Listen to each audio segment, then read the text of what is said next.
बिस्मिल्लाहिर्रहमानिर्रहीम। इंतखाब मुस्तफ़ा सल्लल्लाहु अलैहि वसल्लम।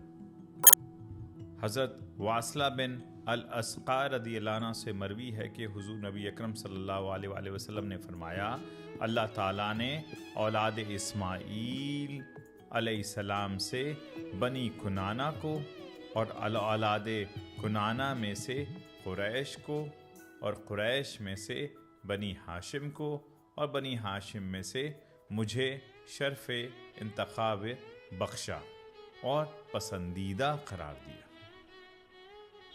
इस हदीस को इमाम मुस्लिम ने अपनी सही में, मज़ीद इसे अहमद बिन हम्बल ने अपनी मसनद में, अबी शैबा ने अल-मुसन्नफ़ में, इब्न हिब्बान ने अपनी सही में, तबरानी ने मुअज्जम अल-कबीर में, अबू याला ने अल-मुस्नद में, बहकी में सुनन कुबरा में और ललकाई ने एतकाद अहले सुन्ना में लाया। अगली हदीस मुबारका हज़रत आयशा सिद्दीक़ा रज़ियल्लाहु अन्हा से मरवी है हुज़ूर नबी अकरम सल्लल्लाहु अलैहि वसल्लम से, और आप अलैहिस्सलाम हज़रत जिब्राईल अमीन से रिवायत करते हैं कि उन्होंने अर्ज़ किया, या रसूल अल्लाह, मैंने तमाम ज़मीन के अतराफ़ व अकनाफ़ और गोशा गोशा को छान मारा, मगर न तो मैंने मोहम्मद मुस्तफ़ा सल्लल्लाहु अलैहि वसल्लम से बेहतर किसी को पाया और ना ही मैंने बनु हाशिम के घर से बढ़कर बेहतर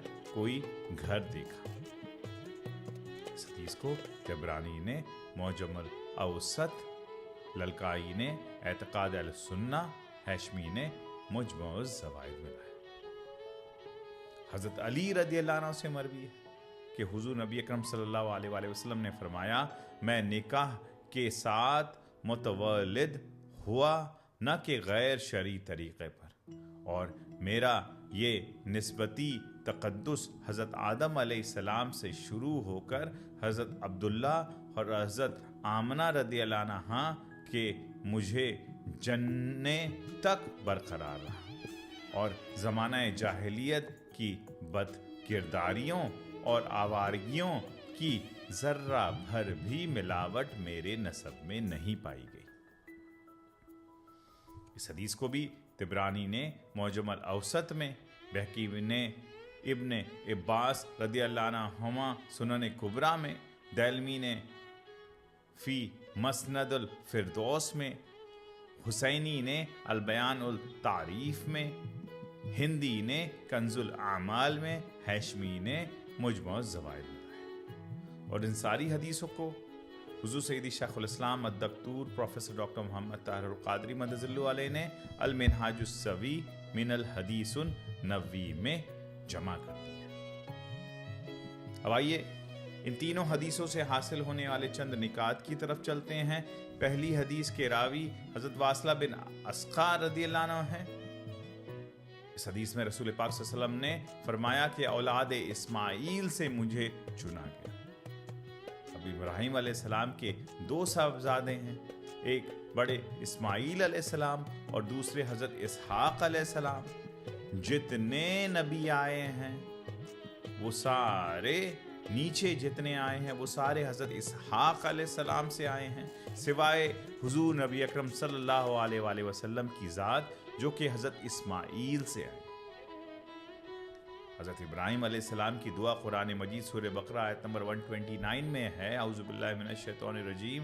आपने दुआ फरमाई, ए हमारे रब, उन्हीं में से वो आखिरी और बरगज़ीदा रसूल सल्लल्लाहु अलैहि वसल्लम मबूस फरमा जो उन पर तेरी आयतें तिलावत फरमाए और उन्हें किताब और हिकमत की तालीम देकर दानाए राज बना दे और उनकी नफूस व क़ुलूब को खूब पाक व साफ कर दे। बेशक तू ही गालिब हिकमत वाला है। अब इस दुआ के रिएक्शन में अल्लाह रब्बुल इज़्ज़त ने उनकी दुआ कबूल फरमाई। इस्माईल अलैहिस्सलाम की औलादों में से किनाना आए, उसके बाद कबीला कुरैश नीचे आकर आया। कुरैश के कबीलों में से बनु हाशिम जो कि गार्जियंस ऑफ काबातुल्लाह थे, کعبہ کی دیکھ بھال کرتے تھے، جو مسافر آئے، جو کعبہ کی زیارت کے لیے حج کے لیے آتے ان کی دیکھ بھال کرتے، لنگر کا اہتمام کرتے، صفائی کا اہتمام کرتے۔ پھر بنو ہاشم میں حضرت عبد المطلب رضی اللہ عنہ آئے، اور پھر حضرت عبداللہ، اور پھر حضرت عبداللہ سے رسول پاک صلی اللہ علیہ وسلم کو چنا۔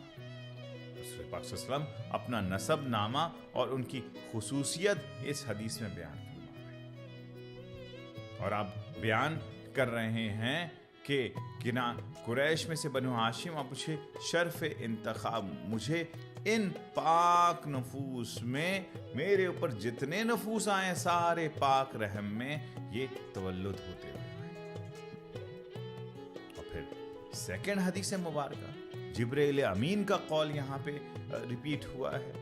حضرت جبرائیل امین علیہ السلام فرماتے ہیں کہ یا رسول اللہ، میں نے تمام زمین کے اطراف و اکناف کو گوشہ گوشہ چھان مارا۔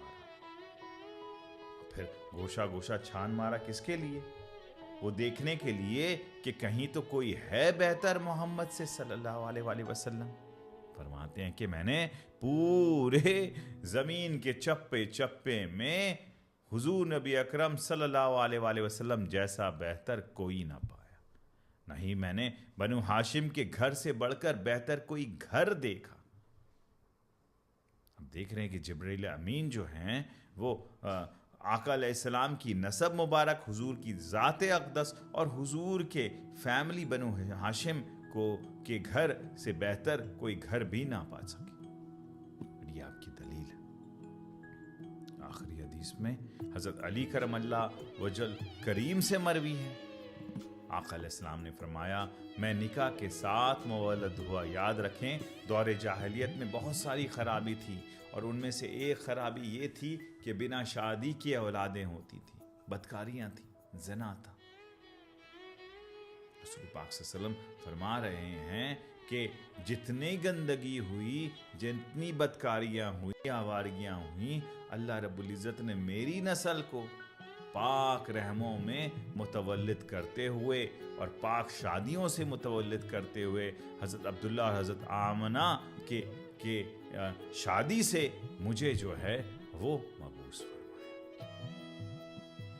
اور حضور علیہ السلام کی دوسری حدیث میں روایت میں ہے کہ فرمایا کہ میرا نور پاک پشتوں سے آدم علیہ السلام اور حوا علیہ السلام سے لے کر نیچے تک پاک رحموں میں ٹرانسفر ہوتے ہوئے آیا۔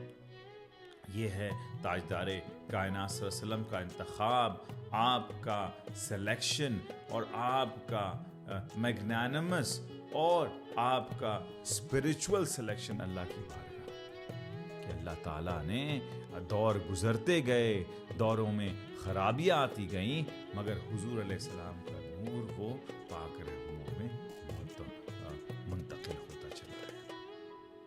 اللہ رب العزت کی بارگاہ میں دعا ہے کہ نسب نبوی کے طفیل اللہ تعالیٰ ہمارے روحوں کو، ہمارے جسموں کو، ہماری سوچوں کو پاکیزگی اور طہارت عطا فرمائے، اور رسول پاک صلی اللہ علیہ وسلم کی محبت سے سرفراز اور مالا مال عطا فرمائے۔ آمین بجاہ سید المرسلین۔